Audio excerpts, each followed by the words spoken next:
नमस्कार साथियों, नमस्कार प्यारे बच्चों। हम आज olympiad question bank 2024-25 class 5th के लिए मैथमेटिक्स सब्जेक्ट स्टार्ट कर रहे हैं।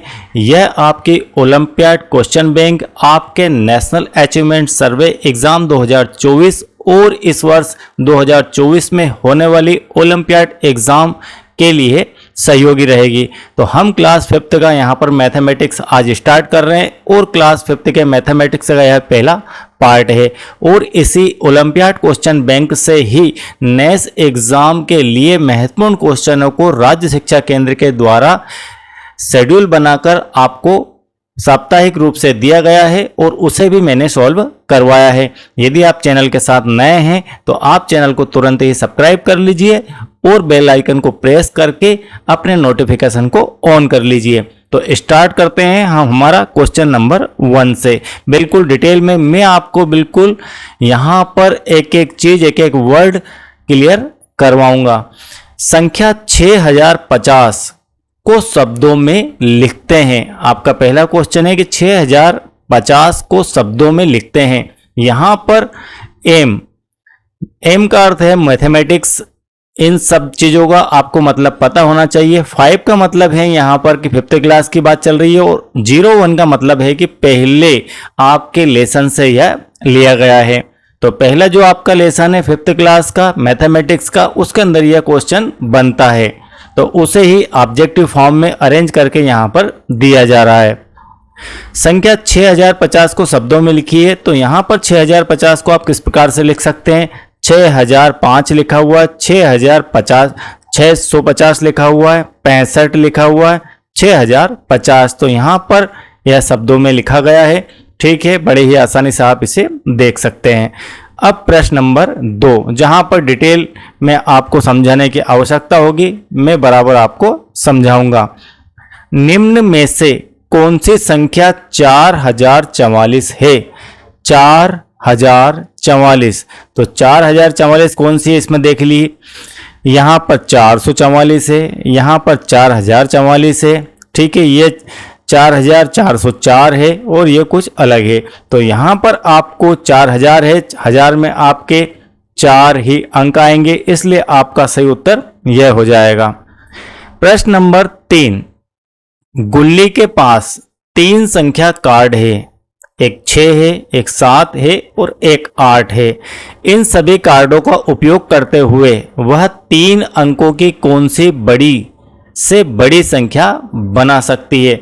आपको यहाँ पर बताना है कि गुल्ली के जो अंक है वह 6, 7 और 8 है। यहाँ पर 6, 7 और 8, इन तीनों अंकों से मिलकर इसको अरेंजमेंट ऐसा ना करते हुए मान लीजिए 7, 6, 8 ऐसा भी लिखा जा सकता है, ऐसा भी लिखा जा सकता है कि 8, 6, 7 कुछ भी है। कुल मिलाकर आपके पास 3 अंक है, एक 6, एक 7 और एक 8 है।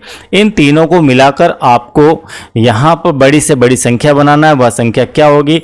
तो जब भी आप बड़ी से बड़ी संख्या बनाएंगे तो सबसे पहले आपको बड़ा अंक रखना है। ठीक है, बड़ा अंक रखेंगे तब तो बड़ी से बड़ी संख्या बनेगी। तो सबसे पहले बड़ी संख्या बनाने के लिए बड़ा अंक आपका, बड़ी डिजिट आपकी, तो 8 सबसे बड़ी है, हमने 8 ले ली। अब क्या बचती है? इससे छोटा अंक आपका है 7, ये रख लो। इससे छोटा नंबर आपका है अंक आपका 6 है, ये रख लो। तो यहाँ पर आता है 876।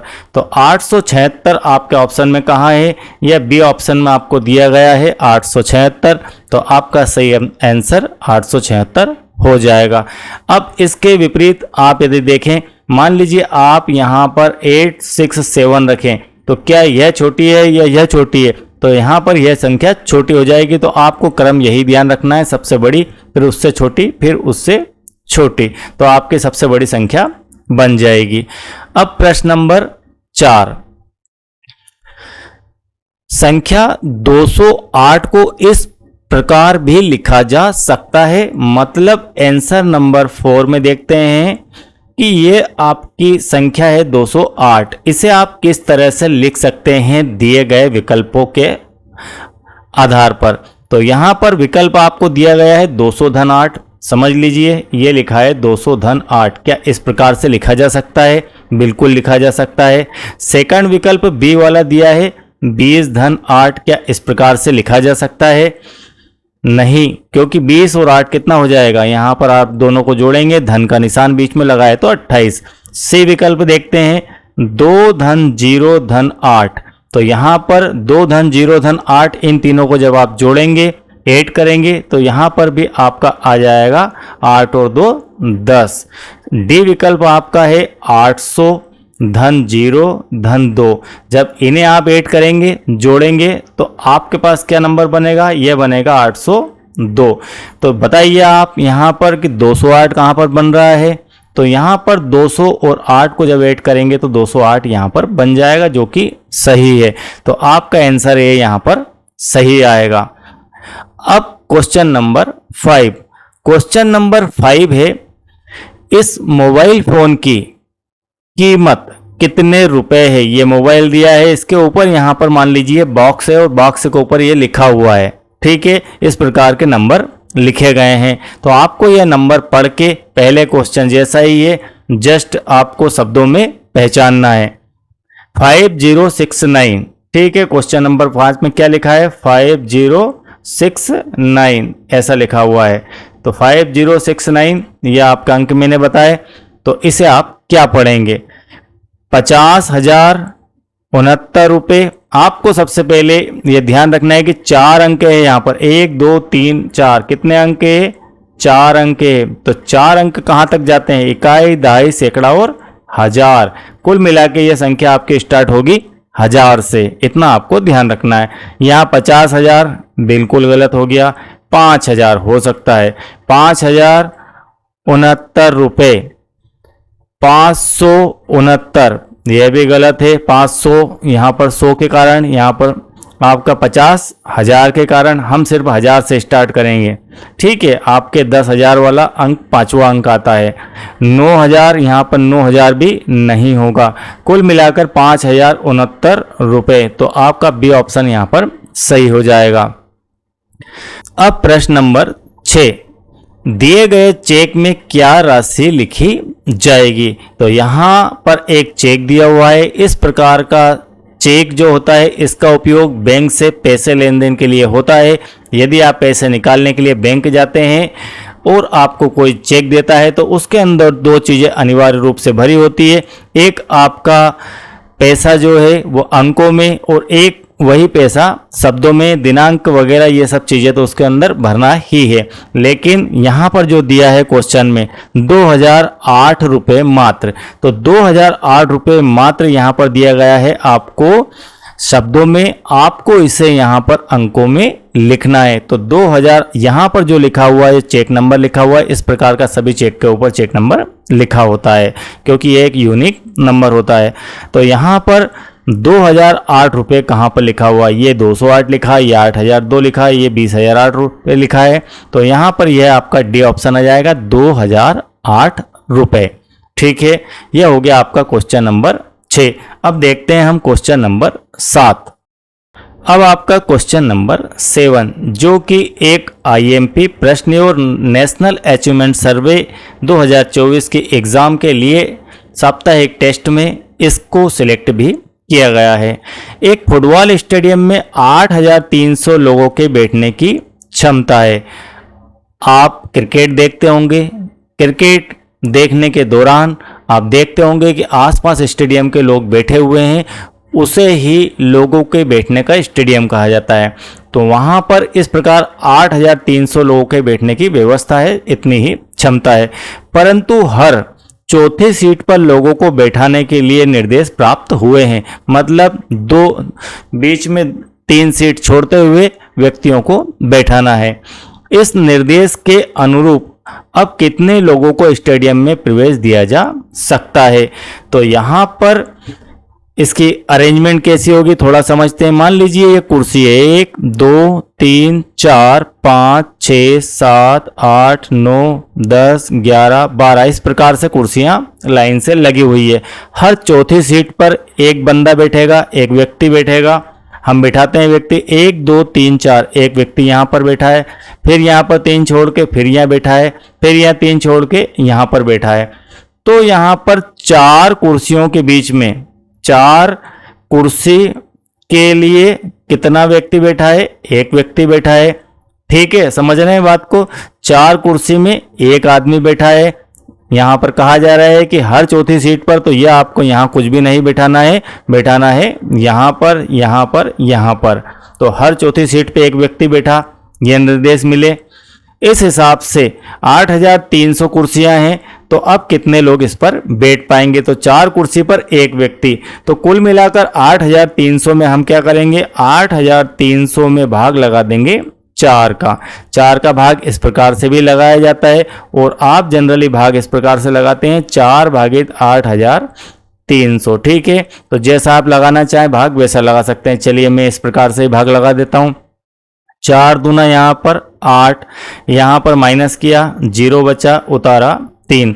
4 में क्या 3 का भाग 4 का भाग क्या 3 में जा सकता है? नहीं जा सकता है, इसलिए आपको यहाँ पर लगाना होगा 0, और एक डिजिट आपको यहाँ से उतारना होगी। भाग नहीं जाए उसके लिए 0 लगाकर अगली डिजिट, वो आपके 0 आ गई। 4 सते यहाँ पर 28 बचते हैं, यहाँ पर कितने? 2 बचते हैं, एक 0 और बची यहाँ पर 0, और यहाँ पर 4 पंजे 20। इस प्रकार से यह आपका हो गया, और यहाँ पर 0 0। कुल मिलाकर यहाँ पर फाइनली आंसर 2075 लोग ही बैठ पाएंगे 8300 कुर्सियों पर, तब जबकि हर चौथी सीट पर एक व्यक्ति को बिठाया जाए। तो यहाँ पर यह आंसर आपका डी में दिखाई दे जाएगा। अब प्रश्न नंबर 8। ठीक है, प्रश्न नंबर 8 देखते हैं क्या है। एक दुकान में 274 कीमत वाली, 384 कीमत वाली, 125 कीमत वाली और 396 कीमत वाली कुछ पुस्तकें हैं। कुछ पुस्तकें हैं दुकान के अंदर, उनके रेट दिए गए हैं। वही 500 रुपये लेकर बाजार गया, वही जो है 500 रुपये लेकर बाजार गया। इनमें से अलग अलग प्रकार की कौन सी पुस्तकें वह खरीद सकता है? तो यहाँ पर 2-2 पेयर दिए गए हैं, मतलब कुल मिलाकर पेयर दिए गए हैं, 2 पुस्तकें दी गई है पेयर में। तो कौन सा पेयर वह खरीद सकता है? तो यहाँ पर यदि आप पहले का टोटल करें 274 और 384 का, तो यह आ जाएगा आपका 658 रुपये। तो क्या यह खरीद सकता है वह 500 रुपये में? तो बिल्कुल यह वह नहीं खरीद सकता। इसी प्रकार से इन दोनों का टोटल आ जाएगा 509, तो यह भी इसके 500 रुपये से ज़्यादा है। ठीक है, अब आपको 500 या 500 के अंदर वाली पेयर ही लेना है। तो यहाँ पर 521 है, यह भी वह नहीं खरीद सकता है क्योंकि रुपए उसके पास 500 है। और लास्ट में यहाँ पर दिया गया है 274 और 125, यदि इसका आप टोटल करें तो आ जाएगा 399। तो यह वह पुस्तक खरीद सकता है। तो इस प्रकार से इस प्रकार के क्वेश्चन आप सॉल्व कर सकते हैं। अब प्रश्न नंबर 9, जिन क्वेश्चनों पर कॉन्सेप्ट होगा मैं वहां पर आपको बिल्कुल डिटेल में क्वेश्चन जरूर दिखाऊंगा, और जो महत्वपूर्ण या आईएमपी आपके लिए हैं उनको विशेष रूप से समझाया भी जाएगा। क्वेश्चन नंबर 9 है 2803 भागे 14 को हल करते हुए एक बच्चे ने नीचे दिए अनुसार हल लिखा। दिए गए खाली बॉक्स में कौन सी संख्या आएगी? यहाँ पर उन्होंने भाग किया, आप उनकी जगह हैं मान लीजिए, इस प्रकार से भाग करते हैं। 14 का भाग लगाया तो 14 दूना यहाँ पर 28 आएगा। ठीक है, पूरा खत्म। अब यहाँ पर क्या बचा? अगला आपने डिजिट उतारा तो क्या आया? यहाँ पर 0 आया। ठीक है, अब 0 में क्या 14 का भाग चला जाएगा, तो यहाँ पर 14 का भाग 0 में नहीं जाएगा। तो फिर क्या करना होगा? फिर आप यहाँ पर एक 0 लिखेंगे, 0 लिखेंगे और फिर आप क्या उतारेंगे? 3 उतार लेंगे। फिर भी क्या भाग जा पा रहा है? फिर भी नहीं जा पा रहा है, तो फिर आप क्या करेंगे? एक 0 और लिख देंगे और यहाँ पर 3 शेष मान लिया जाएगा। तो यहाँ पर 200 लिखा जाएगा। तो इस प्रकार से यहाँ पर आपका ऑप्शन ए सही हो जाएगा, और यह भी एक आईएमपी प्रश्न ही है क्लास 5th के लेवल से, आपके लेवल से, आपकी कक्षा के लेवल से। प्रश्न नंबर 10। प्रश्न नंबर 10 है एक स्कूल के 354 बच्चे कैंप में गए, कहीं घूमने के लिए गए, उसे कैंप में जाना बोलते हैं। मान लीजिए कोई सेमिनार वगैरह है, छोटा मोटा कार्यक्रम है वहाँ 2-4 दिनों का, उसे अपन कैंप कहेंगे। तो 354 बच्चे कैंप में गए। हर तंबू में 5 बच्चों को ठहराया गया। वे साथ में गए कैंप में, वहाँ पर उनके रहने की व्यवस्था हुई। तो हर तंबू में वहाँ पर जो सेटलमेंट हुआ उसमें तंबू लगाए गए। तो तंबू में 5 बच्चों को ठहराया गया, तो कुल कितने तंबुओं की जरूरत होगी। इस प्रकार के जो क्वेश्चन है वह आपके एक एक नियम के आधार पर होते हैं। बच्चों की संख्या कितनी दी गई है, यहाँ पर पहले इसे देख लेते हैं। बच्चों की संख्या कितनी है, तो बच्चों की जो संख्या है पहले इसे लिखेंगे। बच्चों की संख्या बराबर है 354, 354। और एक तंबू में, हर तंबू से अर्थ है कि एक तंबू में, तो एक तंबू में कितने बच्चे आ रहे हैं, 5 बच्चे ठहराए जा रहे हैं। ठीक है, तो एक तंबू में 5 बच्चे, तो कितने तंबुओं की आवश्यकता लगी, तो 5 का भाग आपको लगाना है 354 में, तो तंबू की संख्या आ जाएगी। तो यहाँ पर हमें क्या निकालना है, तंबू की संख्या। ये क्रिया आपको बहुत ही फास्ट करना होगी वहाँ पर। तो यहाँ पर 354 बटे 5, 5 से आप भाग लगा दीजिए 354 में। तो यहाँ पर 5 से भाग लगाया, ठीक है, 5 7 35, ये हो गया, ये 0 0 हो गया, ये बचा 4। क्या आप अब और भाग लगा सकते हैं या नहीं लगा सकते हैं?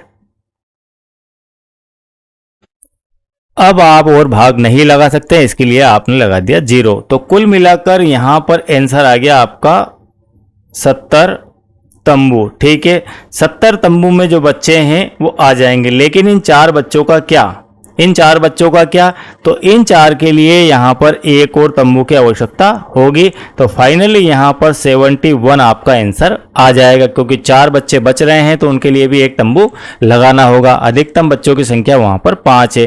तो इस प्रकार से यह क्वेश्चन आपका बनता है और सी आपका ऑप्शन आ जाएगा। अब यहाँ पर क्वेश्चन नंबर 11, क्वेश्चन नंबर 11 है, बस में सिवनी से जबलपुर का एक यात्री का किराया 185 रुपये है। यदि आपने बस में सफ़र किया है तो किराया लगता है।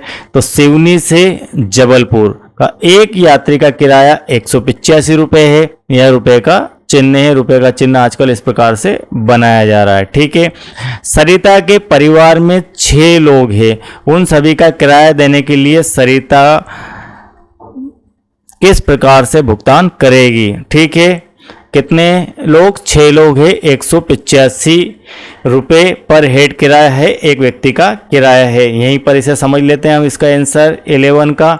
तो 185 गुणित 6, इतना पैसा तो सरिता को देना होगा।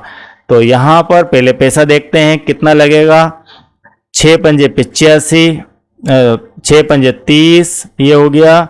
8 छंकी 48 और 3 आपके 51, 5 6 एकम 6 और 5 11, कुल मिलाकर 1110 रुपये सरिता को भुगतान करना है। अब किस प्रकार के नोट में वह डील करेगी यह आपको बताना है। 500 के 2 नोट एवं 200 का 1 नोट और 1 का नोट इस प्रकार से दे देगी तो काम चल जाएगा क्या, या फिर 500 के 2 नोट, यदि 500 के 2 नोट देती है तो यहाँ पर होता है 1000 रुपये। 100 रुपये के 11 नोट से यहाँ पर हो जाएंगे 1100 रुपये और यहाँ पर 200 के 4 नोट देने से हो जाएंगे 800 रुपये और यहाँ 500 के 2 नोट और 200 का 1 नोट, तो कुल मिलाकर यहाँ पर हो जाएंगे 1200 रुपये। अब आप बताइए कि कौन सा वाला यहाँ पर ऑप्शन सही है। उन्हें देना है 1110 रुपये, जिसे आप 1110 कह सकते हैं। तो ये वाला 1100 रुपये से काम नहीं चलेगा क्योंकि 10 रुपये और बचे शेष। या 800 से काम नहीं चलेगा, इससे भी काम नहीं चलेगा। तो ए वाला ऑप्शन यहाँ पर सही हो जाएगा। इस प्रकार से यह आपका क्वेश्चन नंबर 11 कंप्लीट होता है। अब देखते हैं क्वेश्चन नंबर 12। क्वेश्चन नंबर 12 भी जस्ट क्वेश्चन नंबर 11 की तरह है, इसे आप कर लीजिएगा, इसमें हम समय ज़्यादा नहीं लेंगे।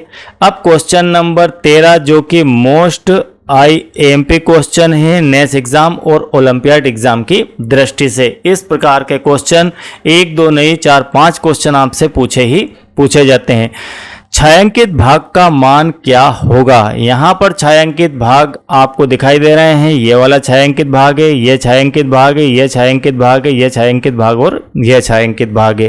तो यहाँ पर छायांकित जो भाग है उनका मान क्या होगा? अब आपको इस प्रकार के सवाल भिन्न के अंदर मिलते हैं, आपको भिन्न के बारे में पूरी डिटेल जानकारी होना चाहिए। तो यहाँ पर कुल पार्ट की संख्या कितनी है? ठीक है, कुल पार्ट की संख्या कितनी है? मान लीजिए कि यह गोला कुछ इस प्रकार का होता है, हम बिल्कुल डिटेल में समझते हैं, इस प्रकार का होता है।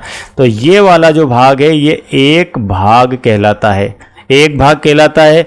यदि इसके हम 2 टुकड़े कर दें, यहाँ से इसके 2 टुकड़े कर दें, तो ये एक भाग जो है इसके 2 टुकड़े हो गए, तो ये आपका आधा भाग कहलाएगा। ठीक है, आधा भाग कहलाएगा, मतलब 1/2। और यदि इस आधे भाग के हम अगेन यहाँ पर 2 टुकड़े कर दें, तो यह आपका 1/4 भाग कहलाता है। यहाँ पर ये 1/4 वाला पार्ट है ये वाला, और ये पूरा का पूरा आपका आधा है, और ये पूरा का पूरा 1 भाग है। तो यहाँ पर इसी प्रकार से भिन्न लिखी जाती है। यहाँ पर 1/2, ये 1 का आधा 2 हिस्से कर दिए, तो ये 2 हिस्सों में से आपका ये वाला भाग, तो 1/2 ये वाले भाग की बात करेंगे, तो ये 2 भागों में से 1 भाग। और इस भाग की यदि हम बात करें तो इस प्रकार के आपके आकृति में 4 भाग बनते हैं, 1 2 3 4। इन 4 भागों में से ये वाला जो छायांकित है यह 1 भाग है, तो हम इसे लिखते हैं 1/4। तो इस प्रकार से यहाँ पर हम इनके काउंट करेंगे, इन्हें गिनेंगे कितने? 1 यहाँ से स्टार्ट करते, 1 2 3 4 5 6 7 8 9 10, कुल मिलाकर 10 भाग है। अब 10 भाग में से, ठीक है, कितने भाग है? 10 भाग। 10 भाग में से छायांकित भाग कितने हैं? ये वाले इस प्रकार के छायांकित भाग, तो ये भाग है आपके 1 2 3 4 और 5, तो 5/10 लिखा जाएगा। कितना लिखा जाएगा? 5/10 भाग। छायांकित भाग आपके यहाँ पर 5 है, और कितने भागों में से है? 10 भागों में से, इसलिए इसे हम 5/10 लिखेंगे। अब आपका यहाँ पर क्वेश्चन नंबर 14 जो कि मोस्ट IMP है, ठीक है, जहां पर मोस्ट IMP कह रहे हैं वहां तो आप बिल्कुल इन्हें कंप्लीट कर ही लेना। 20 पैसा 1 रुपए का कितना हिस्सा है? 20 पैसा आप जानते हैं, इसे देखिए, 1 रुपए में कितने पैसे होते हैं? तो 1 रुपए में 100 पैसे होते हैं, या 100 पैसा होता है। तो यहां पर पूछा जा रहा है कि 20 पैसा 1 रुपए का कितना भाग है? तो ये मान लीजिए आपका 100 पैसा है, ये कितना है? 100 पैसा है, ठीक है, ये सारा 100 पैसा है। अब 20 पैसा, यदि आपको 20 पैसा बनाना है तो 20 धन 20 धन 20 धन 20 धन 20, ऐसा करने से आपका 100 पैसा होता है। तो आपके 20 के कितने हिस्से हो गए? 1 2 3 4 5, कुल मिलाकर 5 पार्ट हो गए। ये आपके यहाँ पर होते हैं, मान लीजिए 20 पैसे के 5 पार्ट। ये एक 20 पैसा, ये एक 20 पैसा, ये एक 20 पैसा, ये एक 20 पैसा और ये एक 20 पैसा। ठीक है, समझ में आ गई बात? 20 पैसे के यदि हमने 5 बार मिलाया तो आपके 100 पैसे बन जाते हैं। तो यहाँ पर 20 पैसा 1 रुपये हम इसलिए बना रहे हैं क्योंकि 1 रुपये का कितना भाग है। अब आपको यहाँ पर यह बताना है कि आपका जो एक पार्ट है ये वाला, ये पार्ट, ये भाग आपका कितना है। तो ये भाग जो है आपका कितना भाग है? ये भाग आपका 1 भाग है। कितने भागों में से? 5 भागों में से। एक जैसे 5 भाग है और उसमें से एक भाग जो है आपका 20 पैसा है। ठीक है, और ये पूरी आकृति हमारी 1 रुपया है और 1 रुपये में होते हैं 100 पैसे। ये 1 रुपये के बराबर है। ठीक है, तो इस प्रकार से यह क्वेश्चन आपका सॉल्व होता है और महत्वपूर्ण क्वेश्चन है। अब आपका क्वेश्चन नंबर 15 जो कि अति महत्वपूर्ण है। क्वेश्चन नंबर 15 जो कि मोस्ट आईएमपी प्रश्न हैं। और यदि आप क्लास 4th में हैं, क्लास 5th में, क्लास 7th में, क्लास 8th में, क्लास 10th में है, या फिर एमएससी कर रहे हैं, या पीएससी कर रहे हैं, या यूपीएससी कर रहे हैं, या रेलवे की एग्ज़ाम दे रहे हैं, या एसएससी कर रहे हैं, आपको दुनिया की किसी की एग्ज़ाम की तैयारी कर रहे हैं और इस क्वेश्चन को यदि आप देख पा रहे हैं तो ध्यान से बिना स्किप किए समझ लीजिए, क्योंकि इससे अच्छा क्वेश्चन शायद भिन्न के लिए, फ्रैक्शन के लिए बना ही नहीं है। सबसे बेस्ट कॉन्सेप्चुअल क्वेश्चन यहाँ पर है जो कि 5th क्लास में दिया गया है। वहीं से आप समझ जाइए कि इसका लेवल कैसा है। चित्र के अनुसार दिए गए 1/2 में कितने 1/8 स्थित है। मतलब 1/2 में कितने 1/8 है। 1/2 मतलब ये जो आपका पार्ट है, बड़े ही ध्यान से समझना आप, ये जो पार्ट है आपका, ये जिसको मैं बाउंडेड कर रहा हूं, ये 1 भाग है। ठीक है, ये 1 भाग है। यदि मैं इस भाग के 2 टुकड़े करूं, इसके मैं 2 टुकड़े करता हूं, यहां से चला मैं और इसको यहां से घुमा के लाया और यहां ये हो गए इसके 2 टुकड़े। समझ गए, इसके हो गए 2 टुकड़े।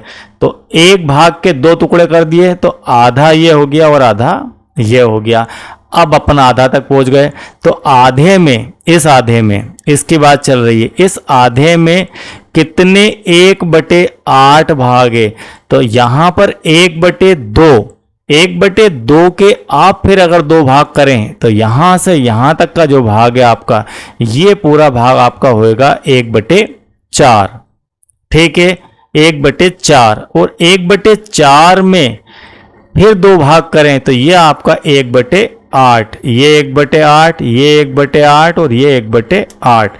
ठीक है, तो इस प्रकार से ये 1/8। तो ऐसे कितने 1/8 भाग हैं ये आपको बताना है। तो इसमें 1, 2, 3 और 4, इसे यदि आपको डिटेल में समझना है तो मैं एक वीडियो की लिंक आपको इसका डिस्क्रिप्शन में दूंगा, वो आप देखिए। पूरा डिटेल में जितनी गहराई तक आप इस भिन्न के कॉन्सेप्ट को समझना चाहते हैं वहां पर पूरा मैंने बताया है। तो यहां पर कुल मिलाकर 4 आपका आंसर सही हो जाएगा। तो यहां पर क्वेश्चन नंबर 15 हमारा फिनिश होता है। अब इसी प्रकार से क्वेश्चन नंबर आपका 16, 17, ये 2 क्वेश्चन और बनते हैं। तो इन्हें भी हम यहां पर सॉल्व ना करते हुए नेक्स्ट पार्ट में सॉल्व करेंगे। आई होप कि इतना आपको क्लियर समझ में आ गया होगा। और यदि आप चैनल के साथ नए हैं, आप मुझे पहली बार देख रहे हैं, सुन रहे हैं, तो चैनल को सब्सक्राइब कर लीजिए। और यह वीडियो यदि आपको बेहतर लगे तो एक लाइक जरूर कीजिए। और 5th क्लास का नेक्स्ट पार्ट आप जरूर देखिएगा। इसके अंदर बहुत ही महत्वपूर्ण क्वेश्चन आपके लिए मैं लेकर आने वाला हूं। बहुत बेहतर तरीके से हम अगले एपिसोड के अंदर बाकी के शेष क्वेश्चनों को सॉल्व करेंगे। Thank you very much.